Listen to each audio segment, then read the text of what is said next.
Halo teman-teman, seperti yang diketahui pada sidang tahunan MPR tanggal 16 Agustus 2021 tentang dikeluarkannya sebuah wacana mengenai akan diadakannya amandemen UUD tahun 1945.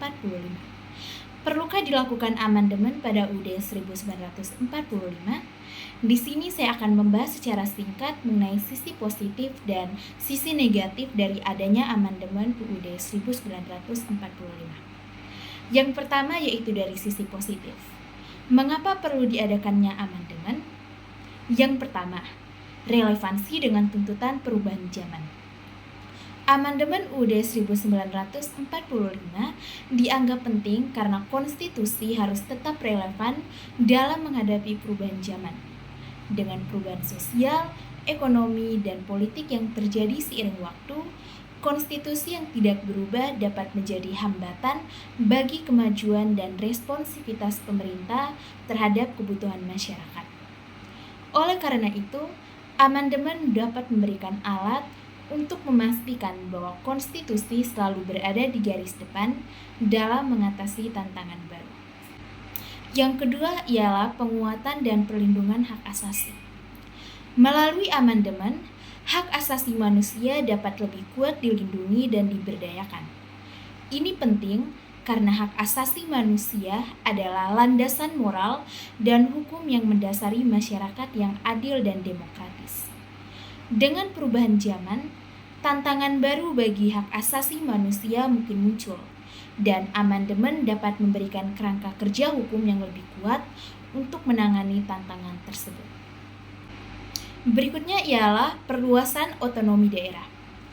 Amandemen yang mendukung perluasan otonomi daerah dapat memberikan peluang bagi daerah untuk mengelola urusan mereka sendiri sesuai dengan karakteristik dan kebutuhan lokal.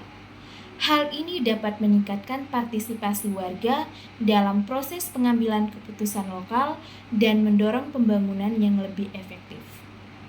Otonomi daerah juga dapat meminimalkan sentralisasi kekuasaan yang mungkin menjadi hambatan bagi inovasi dan pengembangan daerah.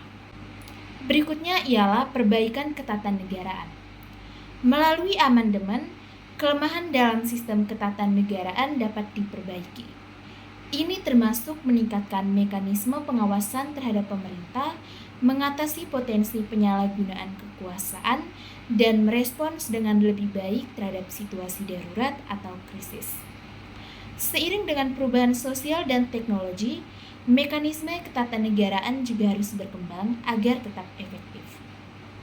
Lalu yang terakhir ialah kompromi politik. Amandemen dapat memberikan ruang bagi partai politik dan kelompok masyarakat untuk mencapai kesepakatan yang tidak mungkin tanpa adanya perubahan konstitusi. Ini adalah langkah penting dalam membangun konsensus dan stabilitas politik. Amandemen dapat menghasilkan solusi yang lebih inklusif dan menghindari konflik yang dapat menghambat perkembangan nasional. Lalu bagaimana dengan sisi negatifnya? Mari kita uraikan satu persatu. Yang pertama, potensi penyalahgunaan kekuasaan. Adanya amandemen UUD 1945 dapat membuka peluang untuk penyalahgunaan kekuasaan oleh pemerintah. Penambahan kewenangan presiden seperti penggunaan Perpu tanpa persetujuan DPR dapat mengurangi keterlibatan legislatif dalam pengambilan keputusan penting. Alasannya ialah yang pertama, penggunaan Perpu tanpa persetujuan DPR dapat melonggarkan batasan kekuasaan presiden dan bisa digunakan untuk mengeluarkan kebijakan yang kurang transparan dan bergantung pada kebijakan satu individu. Yang kedua, penambahan kewenangan presiden tanpa pengawasan legislatif yang memadai dapat menciptakan ketidakseimbangan dan mengurangi mekanisme pengawasan yang sehat dalam sistem demokrasi. Yang kedua ialah pemusatan kekuasaan.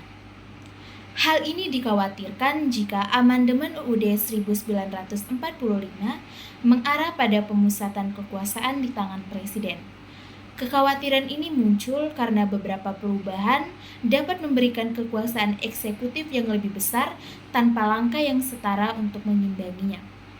Alasannya ialah yang pertama, Penambahan kewenangan presiden seperti pengangkatan Menteri Keuangan dan Menteri Perekonomian serta penunjukan Kepala Badan Intelijen Negara tanpa persetujuan DPR dapat mengurangi kendali legislatif terhadap kebijakan ekonomi dan keamanan nasional. Yang kedua, pemusatan kekuasaan di tangan presiden tanpa adanya pengawasan yang memadai dapat meningkatkan risiko otoritarianisme dan korupsi.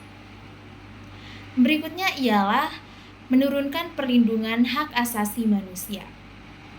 Amandemen UUD 1945 dapat mengurangi perlindungan hak asasi manusia. Beberapa orang berpendapat bahwa interpretasi baru terhadap beberapa pasal dapat membatasi hak-hak individu dan mengurangi kebebasan berekspresi. Alasannya ialah yang pertama, beberapa pasal dalam amandemen UUD 1945 seperti pasal 28B tentang hak atas kebebasan berserikat, berkumpul dan mengeluarkan pendapat, dan pasal 29 tentang hak kebebasan beragama dapat dipersempit atau mendapatkan interpretasi yang lebih sempit oleh hukum dan regulasi yang kemudian ditetapkan. Yang kedua, perubahan dalam amandemen yang mengatur tentang sistem hukum dan peradilan juga dapat mengurangi keadilan dan perlindungan hukum bagi individu serta membuat mereka rentan terhadap penyalahgunaan kekuasaan. Lalu yang terakhir ialah potensi pengambil alihan kekuasaan oleh elit politik. Sejumlah kritikus berpendapat bahwa amandemen UUD 1945 dapat memperkuat dominasi kelompok atau elit politik tertentu dan menghalangi partisipasi politik yang lebih luas. Mereka khawatir bahwa perubahan tersebut dapat membatasi demokrasi, rotasi kepemimpinan, dan ruang bagi suara-suara yang berbeda. Alasannya ialah yang pertama, penghapusan batasan masa jabatan presiden dapat memungkinkan satu individu atau kelompok tertentu memegang kekuasaan tanpa batas waktu yang jelas. Yang kedua, berbagai langkah dalam amandemen UUD 1945 yang berkaitan dengan pemilihan presiden dan wakil presiden seperti penggunaan metode satu tiket dapat mempersempit ruang bagi partai politik dan kandidat independen yang berpotensi memberikan alternatif kepemimpinan. Itu adalah beberapa sisi negatif dari adanya amandemen UUD 1945. Lalu menurutmu, apakah perlu atau tidakkah dilakukannya amandemen? Silakan disimak.